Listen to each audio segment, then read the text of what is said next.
शहर की लुगाई गांव को आई। मधु शहर में रहने वाली पढ़ी लिखी मॉडर्न लड़की है। वो और पवन साथ कॉलेज में पढ़ते थे। धीरे धीरे उन दोनों में प्यार हो गया। पर पवन गांव में रहने वाला एक साधारण सा लड़का है।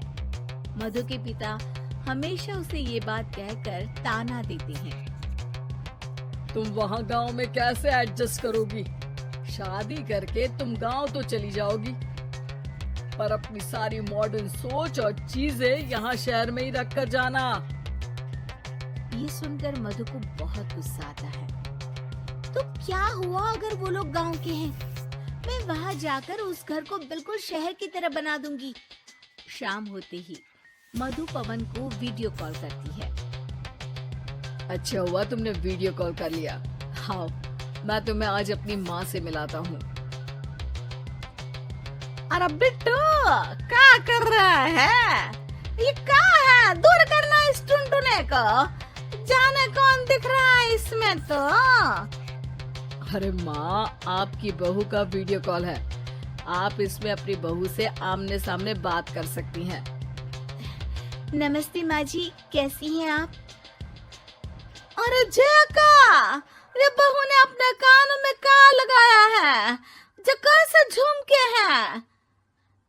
झुमके नहीं माँ जी, इन्हें ईयरफोन्स कहते हैं। इससे सामने वाले की आवाज और अच्छे से आती है। मैं आपको भी ला कर दूंगी। अरे नहीं नहीं, हमें नहीं ना चाहिए। हमारे कान बिल्कुल ठीक है। हाँ। माँ जी की ये बातें सुनकर मधु को अपने पिता की बातें याद आ जाती है और वो उसी वक्त ये ठान लेती है कि वो अपने ससुराल को एकदम मॉडर्न ससुराल बनाकर रहेगी। कुछ दिन बीत जाते हैं। पवन और मधु की शादी हो चुकी है। आज मधु का अपने ससुराल में पहला दिन है। माँ जी, मैं आपके लिए एक तोहफा लाई हूँ। अरे इतना बड़ा तोहफा!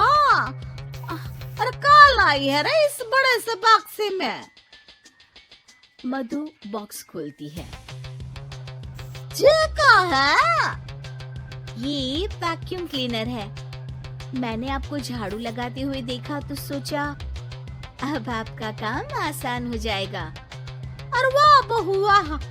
तूने मुझे झाड़ू लगाते हुए देखा तो तू मेरा हाथ से झाड़ू लेकर खुद भी तो लगा सकती थी ना।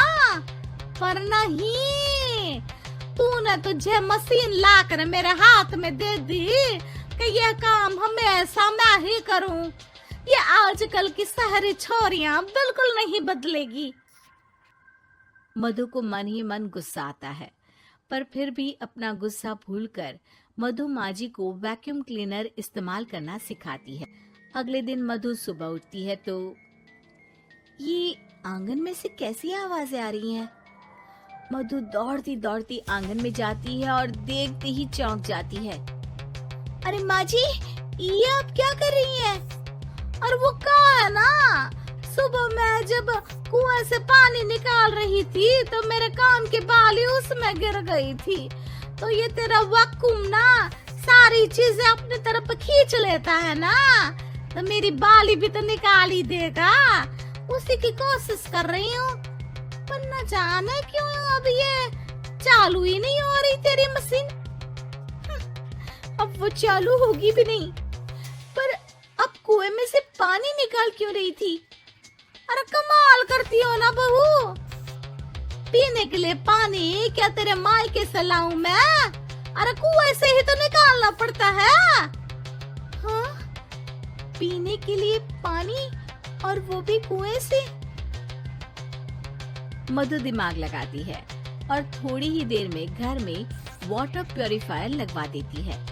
ये देखिए माँ जी, इसमें बस एक बार पानी भर देंगे तो नल में पानी साफ होकर बाहर आएगा। अरे वाह रे बहू, ये तो बहुत ही बढ़िया चीज है। रात हो जाती है। मधु जैसे ही प्यूरिफायर का नल चालू करती है तो वो अचानक से फट जाता है और सब जगह पानी पानी हो जाता है। अरे ये क्या हुआ?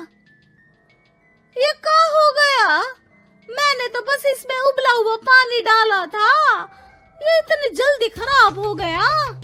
अरे ये सारी शहरी चीजें सब ऐसी ही होती है कबूरी। क्या आपने इसमें उबला पानी डाला था? हाँ तो फिर पानी तो तभी साफ होगा ना जब उसे उबालेंगे। ये मशीन का कोई जिन है जो हमने जो बोला वो कर देगी है? मधु को बहुत गुस्सा आता है।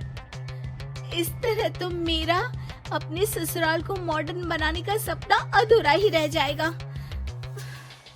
नहीं, मैं इस तरह से हार नहीं मान सकती। थोड़े ही दिन में मधु पूरे किचन को मॉड्यूलर किचन में बदल देती है। अरे वाह वाह, इतनी सारी अलमारियां। माँ जी मॉड्यूलर किचन देखकर बहुत उत्सुक हो जाती है। ये बक्सा का है। बहू ने शायद गलती से इसे यहाँ रसोई में रख दिया है, पर है तो ये बहुत ही बढ़िया। अगले दिन सुबह। अरे मायरी क्या हो गया? मैं तो बर्बाद हो गई। मेरी सारी पूंजी जलकर राख हो गई। हे राम, अब मैं क्या करूं? माँ जी की रोने की आवाज सुनकर मधु दौड़ी दौड़ी किचन में आती है और इतना धुआं देखकर घबरा जाती है। ये सब कैसे हुआ माँ जी? ये आग कैसे लगी? ये सब तेरा इस मॉड्यूलर किचन की वजह से हुआ है, और ऊपर से तूने तिजोरी जो रसोई में रख दी थी, मैंने जैसे ही अपने गहने और पैसे इसमें रखे और बाहर से इस ताले को घुमाया, ये तो 5 मिनट में ही आग बबूला होकर फट गया। अरे माँ जी, ये तिजोरी नहीं है, ये तो माइक्रोवेव है। इसमें गहने नहीं रखते, खाना गर्म करने के लिए होता है ये। और ये जो आपने घुमाया ना, ये ताला नहीं है, आपने इसके टेम्परेचर को फुल कर दिया, इसलिए ये फट गया। माँ जी और जोर जोर से रोने लगती है।